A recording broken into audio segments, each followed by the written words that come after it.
What's going on, guys? Welcome back to the video.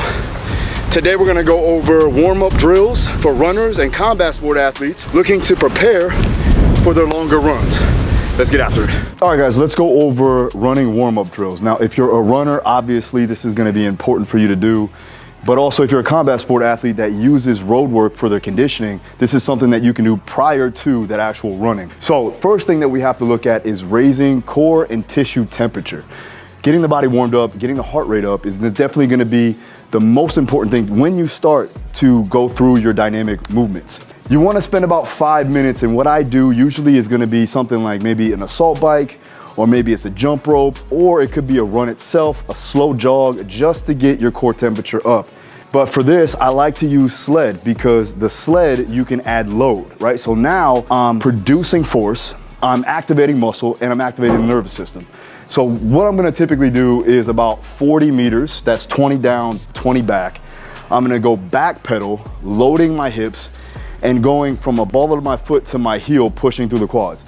On the way back, I'm gonna go heel toe, working the hamstring. So back pedal, think quads and glutes. Going forward, think hamstring and hip extension for glutes too as well. You wanna go heavy enough, like I said, to get that stimulus, but not too heavy to where it throws your posture off. Second thing, right? We wanna activate the central nervous system and muscle. Now we're gonna work into our isometric contractions and work on our breathing mechanics. So first thing I'm gonna do is a single leg glute bridge using a ball underneath my leg for a reference to help with full hip extension. With that, I'm gonna go ahead and take 5 diaphragmatic breaths in and out. The breaths can be 3 to 5 seconds. Just make sure that you're getting full expansion and you're maintaining that hip internal rotation on the extended hip leg and making sure that you're also breathing through the diaphragm. I like to also bring my hands down and activate my lats so that I can activate the posterior chain too as well. The next one is gonna be a 90-90 Copenhagen Hold, right? This can be scaled based upon your ability.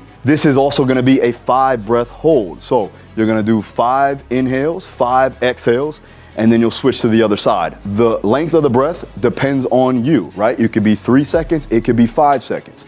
But I typically like to go for a 5-second inhale, a 5-second exhale, and do that 5 times on both sides. The next one is gonna be a clamshell. Now the clamshell, you're gonna lie on your side.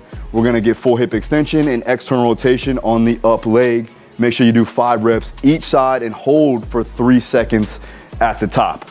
This whole thing should last you about 5 minutes. We went activation, now we're gonna go mobilization, working into more of that slow dynamic movement. So we're gonna go into, what else? The world's greatest stretch. So you're gonna get a knee pull, you're gonna lunge out, get full hip extension, squeeze the glute, come down with your hands to the floor, rock the hips back up and get a full hamstring stretch with the toes to the top of the shoe. Do 2 reps each leg. Then you're gonna move on to leg swings. Now leg swings, you can do it with the wall or a fence if you have it, but I like to go forward and backwards 5 and side to side 5 times on each leg. Then the last one, we're gonna go ahead and do hip circles in and out. So I'm gonna go up and out and then out and in. This can be done for reps, or you could do it for distance. 5 reps each leg, or 10 yards down, 10 yards back, whatever you wanna do there. This should only last you about 3 minutes, give or take. All right, so the last thing is potentiation. So now we're gonna work on our movement efficiency and faster dynamics. So now I'm gonna go into my A-skip variations, right? The A-skip, make sure you get a double bounce, drive that leg into the ground, really creating high levels of force and working on that plyometric activity. So it's gonna be 2 sets of 10 yards going forward, 10 yards going backwards. After that, we're gonna go into high knees. So now it's reactive and we want a lot of volume. Don't think about getting down fast. Think about a lot of reps in between those 10 yards. So you're gonna do 2 sets, 10 yards down, 10 yards back. Then we're gonna move into B skips. With the B skip, it's an A skip, but you're cycling the leg. So now I'm pulling my knee forward, I'm driving, popping the knee, and then pulling with my hamstring pulling me forward. 2 sets of 10 yards there too as well. Both of these are gonna be forward. Then you can go into pogos or pogo jumps. The goal here is to get reaction, right? So as soon as I hit the ground, I'm gonna drive my toes up and then hit the ground mid-foot, making sure that I'm increasing tendon stiffness and that reactive fast amortization phase. So we're gonna go forward 10 yards, backwards 10 yards. Then lastly, skater bounds in the oblique fashion. Now I'm gonna be really loading the hip on this one. I'm gonna take my opposite hand and touch the ground so that I can keep a lower center of mass. The goal here is to create force from the hip, from the ground up, so that can help you with your runs, especially later on at the end of your run. All right, so you're gonna do 2 sets of 10 yards down and back. All right, now the key points that you wanna make sure that you maintain. Remember, we wanna prime the CNS and soft tissue. So you have to do movements that will transfer over into whatever you're doing, whether it be for a run or for combat sports or whatever you're doing as far as your sport activity. Make sure that those movements go hand in hand with what you're gonna do in the training going forward. Another thing is you wanna improve range of motion, right? If you improve range of motion in each joint capsule and you make it active, meaning you have mobility, that's going to improve your movement efficiency, which is the last thing.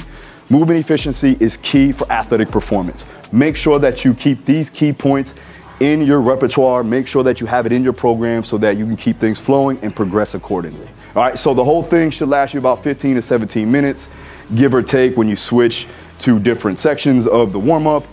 And then if you want to, let's say you're going for a longer run and you're getting ready, like me, for a half marathon and then a full marathon, I'm gonna do a 1 to 2 mile buildup, meaning I'm gonna go very light with higher cadence, but I'm not gonna try to go fast, balls to the wall, as soon as the run starts. I'm gonna build up into my race pace. So 1 to 2 miles is the preferred method. All right, there you go. All right, guys, so there you have it. You can work these mobility drills, work these warm-up drills to help you with your running, or if you're a combat sport athlete, same thing applies, right? So if you have any questions, hit the comments down below. Also, we have Fight Dominance, which is out now. It's an off-camp program. It has everything you need to build a general physical base to get you prepared for all of your fights in the Fight Life app. Link is in the description. See you guys next time. Peace.